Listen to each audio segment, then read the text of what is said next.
Hello guys, this is Vince with Practical Performance. This is the third part of the development series of the front gusset cups for convertibles, the E46, BMW E46 3 Series. Just as before, I just wanted to politely ask you to like the videos if you enjoy them and you find them valuable. That helps spread the word, essentially. The YouTube algorithms, as I've heard it at least, they evaluate the number of likes, and depending on that, they suggest videos to other like-minded people.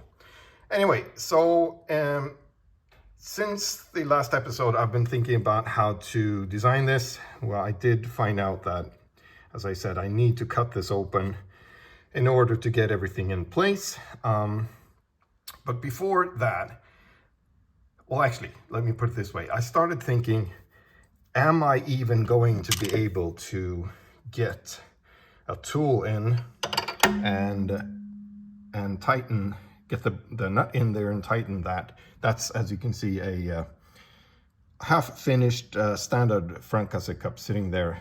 I rotated around a little bit to simulate that I have something in the way here, because we'll be having a face plate here, and we only have this little hole to get in.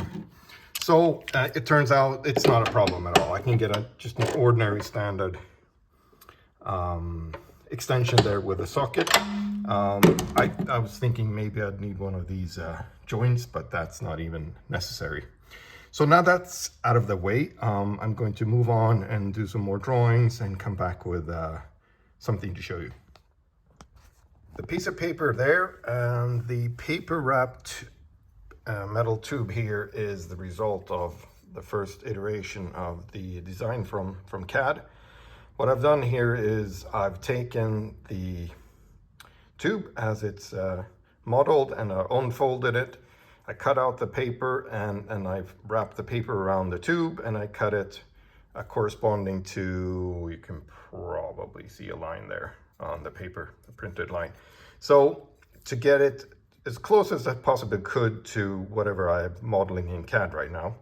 Obviously, I could have put the tube in there, I could have traced with a pen and I cut it, but I want to make sure that what I'm electronically putting out to the laser shop is going to fit, and I want to test that right now up front. So that's the tube. As you can see, probably see there's a little line there, and I didn't bother cutting that in the piece of paper, but this paper here is from the design in the CAD. And this here is the first iteration of the faceplate. So this is something like this is what I'm thinking. I still have not cut this off because I just wanted to test this design up against, and there are some adjustments that need to be done, but the idea here is that, well, obviously it's difficult to hold it while I'm holding the phone, the camera in the other hand, but it's going to be sitting something like this. I want this hole over here to line up with that existing hole. We have the hole over here where we have the nut, which is holding, let's see again, yeah, the cover plate, the cover, aluminum cover there. And then we have this other hole over here with the smaller M6 thread that's holding the screw for that, and this up here as well holds the plastic bucket, so to say, that sits in there with a hatchet, and where you can, well, actually where the subwoofer for the Harman Kardon system is, or the ski bag and all that stuff. So obviously we need to retain access to those holes. So I have sort of just a notch there. I have a hole here, clearance hole there. It's large enough for some wiggle room and also to get the screw there through there easily. And as you can imagine, what's going to happen is the tube, well, actually, that's a good point as well. We can show that. So I was saying earlier on that I have to cut this because I won't be able to get this in at an angle. It's much easier to see now. The height is correct. This is what it's going to look like. If I stick it in, the hole in the bottom there will need to go over the screw, obviously. And I would stick it in, this is sort of the steepest angle I can get it. And putting it in like that, as you can see, we're not going to hit the, see if I can get it to focus again. Yeah, we're not hitting the hole there. The screw, the stud is not hitting the hole because it's slanted way too much to get in there. This is why this will have to come off, and we'll have to put it back somehow using the faceplate. Obviously, it's going to hook up to it. So it's going to be sitting like this. It's weird how it doesn't focus. There you go. So it's going to be sitting like this. We can have rivets into the existing, the structure that's sitting fixed. This is going to be a loose part, as we're going to cut it off there, so there can be rivets around in through here, up there again into the fixed part, and so on and so forth. I'm thinking I may actually also add a piece out on the back side here as well. We'll see how that works out. Here's a bit more of sort of the developing stuff in the background. When I created this, when I drew it in and I'll model it in on my computer, I used measurements from the center of the screw, from this parting line, if you want to call it that, between this piece of structure here and this here, and I measured the height from there to the hole, and the hole's position from the screw, and same thing over here in that large hole there as well, and and the angle, of course, and all that stuff. And I created this design and I printed it out, and obviously there's going to be some deviations, and as you can see here, I've drew that line on the paper. I need to, this sort of cutout here, if you want, needs to come over or actually extend further that way, or narrow that if you want. I'm going to keep this line as it is, so it's sitting sort of correct there. That hole needs to go a little bit to the left, and up here obviously you can see that there's the edges I've traced on the background. That needs to come adjust a bit as well. Down here, what I've done is I drew a line where I believe this is going to be a good compromise. I'm gonna try that out and cut it out and see how that works. We can also see how my corner there, my edge, which I've been talked about before, that the hole saw was slanted over to the left too much. Actually, I designed the, what should we call it, steering sleeve that's going to be on the bottom side. That's going to be guiding the longer guide rod, and it's actually also going to guide the long 10 millimeter drill bit, so it gets up at the right position as well. That's at a machine shop. I'm having that done, so I'm going to hold off with the cutting that edge until I have that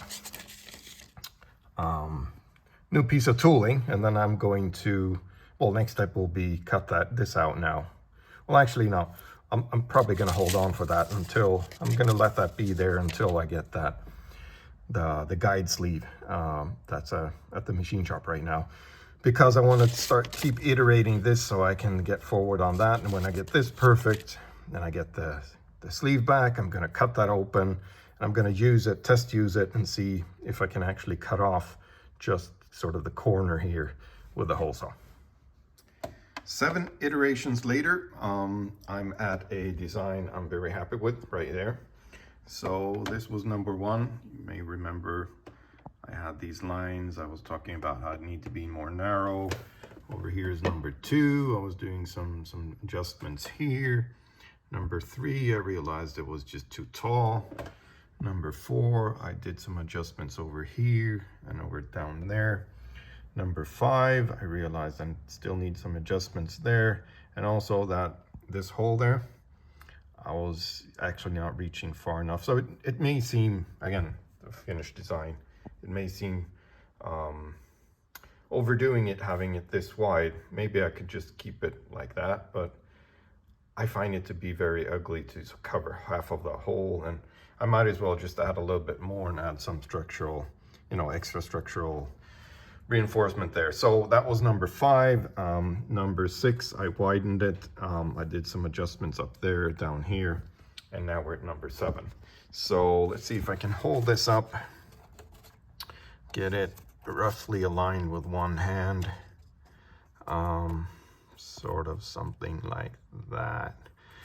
I'll probably shoot another section of the video when I got this taped out. So it's very nice over here. Same thing over there. I'm super happy with, oh, let's see if I can hold it. There you go. Super happy with how it turned out over here as well. So all in all, very good. I need to figure out exactly where to put the rivet holes. That's the next step with this. So obviously there's going to be something up here and there and over here and there as well, and over here this way. Now I have some extra room on the side to put a rivet there and there and there. But again, that's next step. So I turned my attention to the other side, and you would think that this is just mirrored. That's what I thought, at least. But it turns out it's not. So notice how we have the taller section here, and it comes down a little bit to the outside of the car. Turning over here, you'll notice that's the direct opposite. So it's taller over here, actually. So it starts low, goes up, and it's taller, and then they have this additional hole. And additionally, this hole here, because this comes down longer, this hole is further inwards than on that side. So, and it looks like they sort of parallel moved this over here. See, the shape is, see the shape like that? It's pretty much the same here. So rather than mirror it towards the middle, they did that. Weird. Wrapping up part 3 of the design videos, I'm just going to show you the first iteration of the left side faceplate for the convertible gusset cups. I mentioned in the previous section that it's not mirrored as you would think. So let's see if I can overlay these with one hand. I cannot really do that very well, but well, something like that. You will notice here that this is the left side, that side, and I flipped it over so you see how that comes down further. You can see that the hole over here is inwards. Otherwise, it seems like it may work. Oh yeah, and I haven't done that yet. If I hold it over here, so it looks like maybe I need to adjust that hole. There's going to need to be a second hole over there for the M6 holding the bracket for this control unit there. Other than that, it seems like it's working. I'm probably not going to do any more work on this until I actually cut the hole to see that I have no reason to think that it would be offset, but I don't know. They because it wasn't mirrored, maybe something else is going on here. So otherwise, as I said, it fits very well.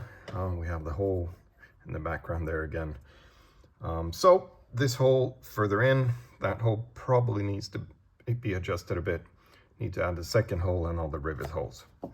So with that, I'm wrapping this section up, and see you next time.